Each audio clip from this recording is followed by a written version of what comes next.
Better be interesting. Dubai is a land full of technology, innovation, and, in the Thanks, case of the World Elder Islands, and PH of severe Zero. disappointment. Not long ago, Dubai's World Islands were the talk of the town. Nothing quite like them had ever been constructed, so it's no wonder that they wound up as the poster child for nearly every tourism advertisement imaginable.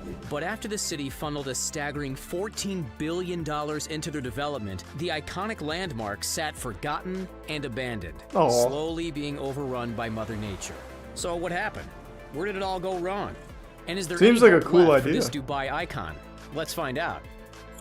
We have to wind the clock back all the way to 2003 for the start of this fascinating journey of, let's be honest, failure. Thanks, But Reset back then, Kimchi. the World Islands were a totally different story. The designers I were don't think we've full seen of that, Colby, optimism, and the but rest sure. of the planet was obsessing over this beacon of ingenuity.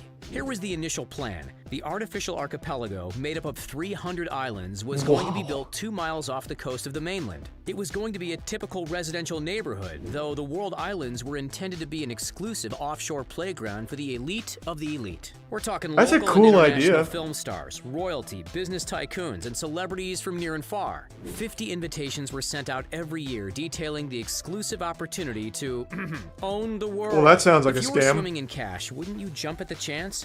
And if celebrities weren't buying, they were being dragged into the advertising. Richard Branson posed for photos on Little Britain in a Union Jack suit, while rumors swirled that Brad Pitt and Angelina Jolie had purchased Ethiopia, in line with the birthplace of their first adopted child, Zahara. The smaller islands were being advertised for $15 million, all the way up to $50 million for the larger ones. Not cheap, by the way. Why such high prices for empty islands? It's because a lot of work went into their construction. Clearly, these weren't naturally formed structures. These world-shaped islands were man-made, and building that them up seems from so scratch hard. was a mighty ordeal. All up, a whopping 321 million cubic meters of sand needed to be brought in.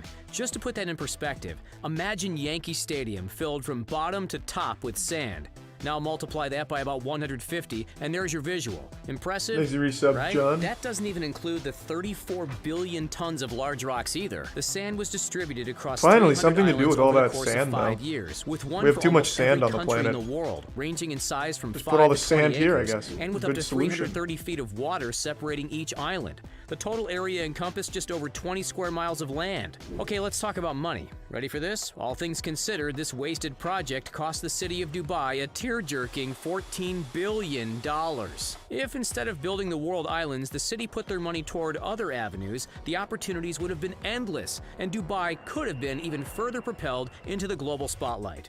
But no, for $14 billion, Dubai 14 billion could have is built 9 identical nothing copies of the in world's tallest Dubai. building, Nothing. the Burj Khalifa. That's probably For one 14 resident billion, there's Dubai could have salary. constructed 225 replicas of the Dubai frame, almost enough to create a circumference around the entire city. For $14 billion, Dubai could have constructed another 13 versions of the Burj Al Arab, the world's only 7-star Thank you, hotel. Prime Jumbles. Perhaps most importantly, for $14 billion, Dubai could have created a second version of the Palm Jumeirah, a revolutionary man-made archipelago that was already proven to be astoundingly successful. Yet, despite all these imaginative and realistic possibilities, they took the wrong option, opting to build the World Islands, which have sat mostly abandoned since their inception, slowly falling victim to the ocean. The empty islands aren't a waste. failure solely because of the unwise allocation of the city's cash. While initially an amazing visual spectacle that truly deserved to be on a postcard, the aesthetic of the World Islands is now, well, kind of sad, really. See for yourself. The hope was for the World Island to resemble a bird's eye view of a world map.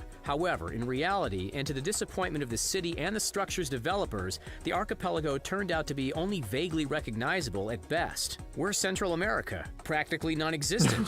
And is that supposed to be Australia? Even continents have blurred together. Europe, Africa, and It's a Asia cool have idea, merged though. into, well, an indistinguishable blob of sand. But how did it get Thanks, to this Resub point? Great Chief. Part of the blame goes towards sinking and erosion, and the other part goes toward the project remaining unfinished. Primary cause for the lack of completion can be pinned down to one event, the GFC. Because of the destructive effects of 2008, goddamn. Nikhil Properties, the developer, had to halt production in 2009.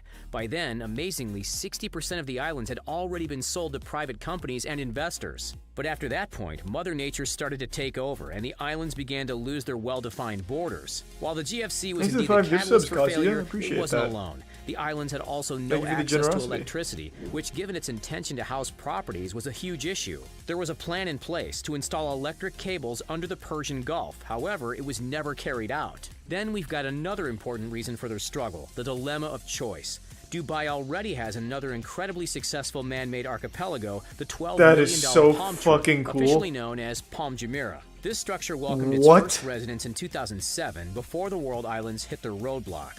As you can see, today, this place is thriving. I thought this was just a concept. The hotel is a hotspot for celebrities, with its lavish Atlantis Bridge suite holding the distinction of being one of the most expensive hotel suites in the world, zeroing in at $25,000 a night. Properties are going up left, right, and center, and it's still far from being full. That is so fucking cool. Already flourishing, why would Dubai keep throwing money at something seemingly destined to fail? In a city constantly building and creating innovative landmarks, time and money appeared to be better spent elsewhere. Only 9 of the 300 islands have been developed.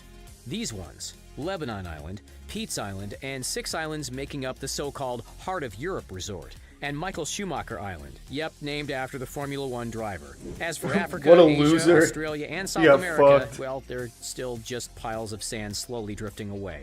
Alas, hope is not entirely lost. Dubai is fully aware of their failure and has managed to pivot in a new direction.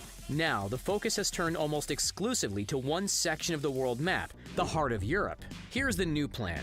The first phase of construction includes 10 waterfront palaces on Sweden Island, 32 villas on Germany Island, and 78 so-called floating seahorses. These floating I would never which are trust intended living to be there. a staycation destination are arguably the most unique part of the entire operation.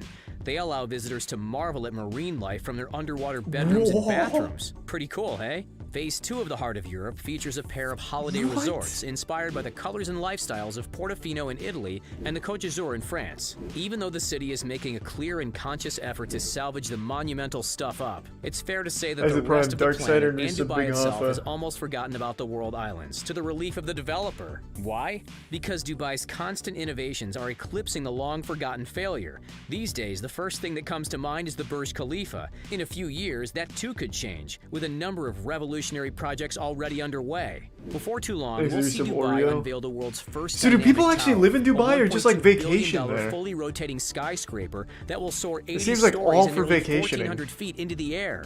We'll also see Aladdin City, Holy a $500 shit. million neighborhood inspired by the tales of Aladdin and the Arabian Nights. And as perhaps the nail in the coffin of the world islands, Dubai has already created another man-made archipelago, Jumeirah Bay Island, which is shaped like a seahorse. Already open to the public, this place houses a yacht club, apartment buildings, and a 5-star Bulgari hotel. Would you live on one of the Dubai islands if given the chance? I had no idea of that shit. I had always heard the rumor of